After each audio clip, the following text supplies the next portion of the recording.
and we bottled the Europa League. Imagine having a Real Madrid roommate, and here's like, we're so freaking predictable. Score us in the 80th minute, no problem. It will be a 2-1 after the match ends. Fuck, I love Barcelona. And I love you, Hansi Flick. I love you, Lamine Yamal. I love you, Robert Lewandowski. I love you, Rashford. I love you, Rafinha. I love you, Pedri. I love you, Frankie de Jong. I love you. Who the fuck cares if you are impressed or not? Hansi Flick, I think I'm in love with you. No, scratch that.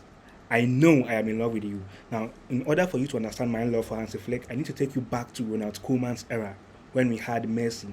And that was the part that really, really hurt a lot because that was the part that marked he leaving the club. And I don't know, there aren't words to explain to you the greatest player of all time leaving the club of your life.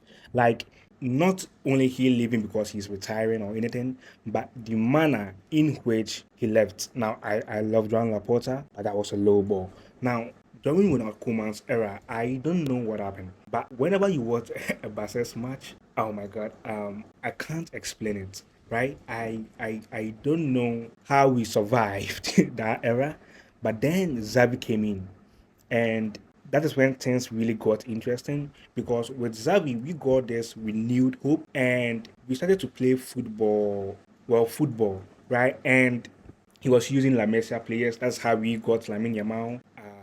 I think he pushed, and I don't know, but at some point we reached a ceiling. We reached a place where I remember one time we had this strings of one new victories, like it's Barca, and we had this strings or series of one win victories all the time, and it's like that was what to expect. Now, here's the funny part.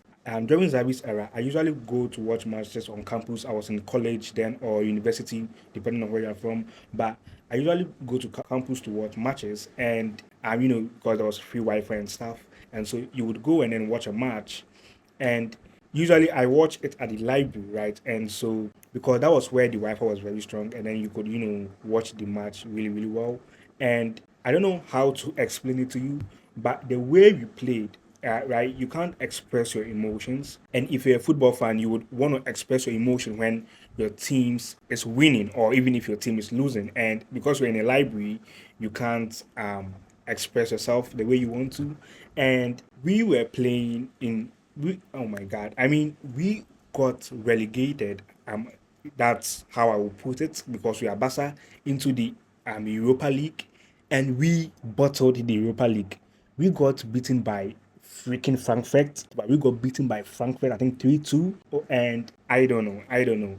But now I'm watching flag ball, right? And the way I watch flag ball is I lay in bed and then I'm watching the match. And then a team scores. And here are two things that is going to happen whenever a team scores. It's either they are offside, and so I know they are celebrating too early, or even if the goal is real, ask Mbappe, it's a comeback, right? And Flake has brought that, right? I mean, during Xavi's era, I remember I had a roommate and he was a Real Madrid fan. And imagine during Xavi's era, I remember those times where during one season they beat us 4 times in a row. Imagine having a Real Madrid roommate. And here's the kicker: I walk from my hostel to campus to go watch the match for 2 hours and then come back. Right, so not only have we lost, but I don't get a peace of mind for hours because I have a freaking Real Madrid roommate. It was depressing. And at that time, you could not win an argument with a Real Madrid player. You could not, because I mean, if you got trashed 4-0, you couldn't even score one. You have nothing to say, and probably maybe blame everything on the referee or blame something, but there was nothing you could really say, right? And I wish that we still was in campus and we are experiencing football right now, because man, oh man, would I have a lot to say. And man, during Xavi's era, there was a lot of passes. Possessing football, we took it like water, right? Water or water. I don't know how you guys pronounce it. And I don't know. It felt like we had the ball, but we didn't know what to do with the ball, right? And I think we always like to play on the flanks, and so whenever we were playing football, we would pass the ball to the flanks left or right, and then try to dribble in, and then pass, then a tap in, and so we're so freaking predictable. Then comes flag ball. I mean, if Danny Olmo has the ball, he could just run through, or Frankie Dion has the ball, he could just run through. We could come from the middle, we could come from the left, we could come from the right, and you don't know what we are going to do. And we have a monster on the right wing, right? Lamine Yamal, and yeah, you don't know what he's going to do. We have Rafinha, we have Rashford now on the right side. We have the prolific goal scorer Lewandowski in there, who has used whatever to affect Ferran Torres. I can't tell you Ferran Torres in Xavi's era. Oh my God. Man. Hansi Flick, you've brought so much joy to every Barca fan. I mean, we have a match on Thursday, right? And even if somehow Atletico is able to win, let's say 3-0, and then at Camp Nou, they just pack the bars and maybe it's a 1-1, I'm still not going to be upset. I'm going to know, I'm obviously going to watch the match, and it will just be one of those days where things didn't just work out for you, right? But I know going into this match, it's probably going to end if Atletico decides to, worry us a little, maybe like a 3-1 for us, and maybe a 2-1 or something. I mean, with Atletico and a Barca match, you don't know. It could end in a 4-4 or something. But we now play football in a way where it's amazing, right? Score us in the 80th minute, no problem. It will be a 2-1 after the match ends. Score first, score 2-0, right?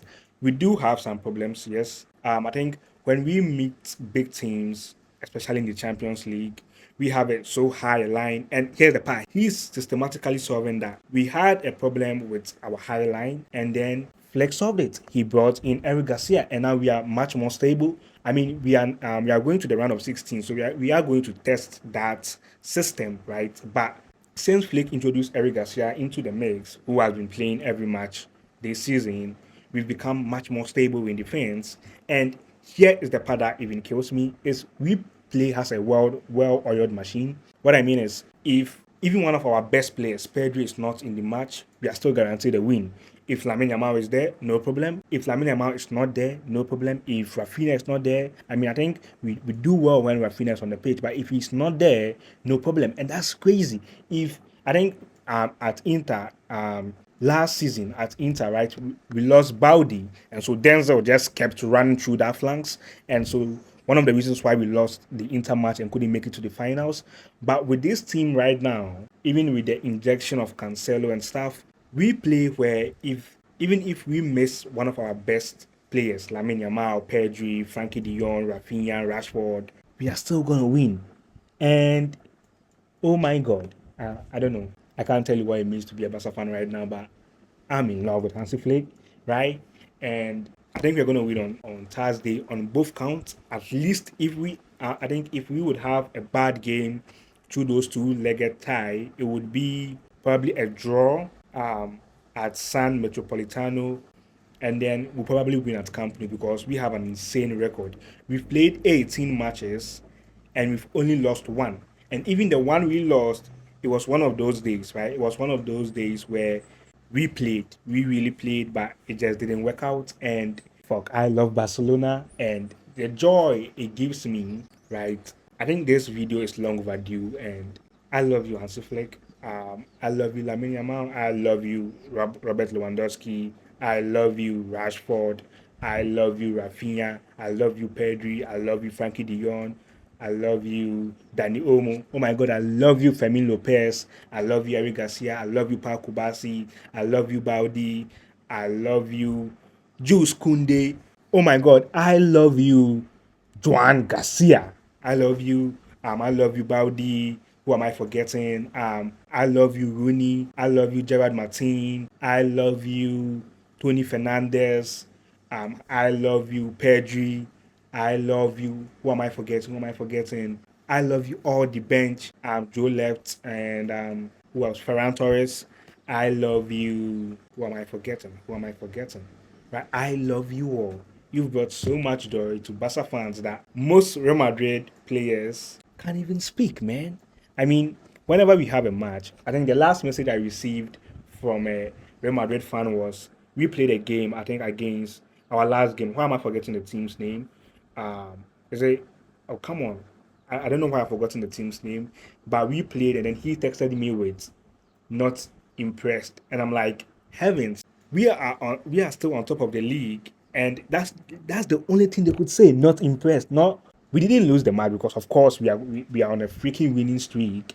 The only thing you could say was not impressed. Who the fuck cares if you are impressed or not? We are still on top of the table. I can't wait for May in the L class for the El Clasico. Rafinha said he missed a hat trick. He missed a hat trick during the Super Finals, the Super League, oh sorry, the Super Cup, and he just might bag a hat trick during May. So I can't wait for that. We are ready for you, Atletico Madrid, on Thursday. I just love the team. I just love what Flick has done with the team. A well-oiled machine. Whoever comes, I mean, bring us your best 11. We are ready for you guys, and let's go. Fasa Basa, Vizcayo Basa, and I'll catch you in the next one.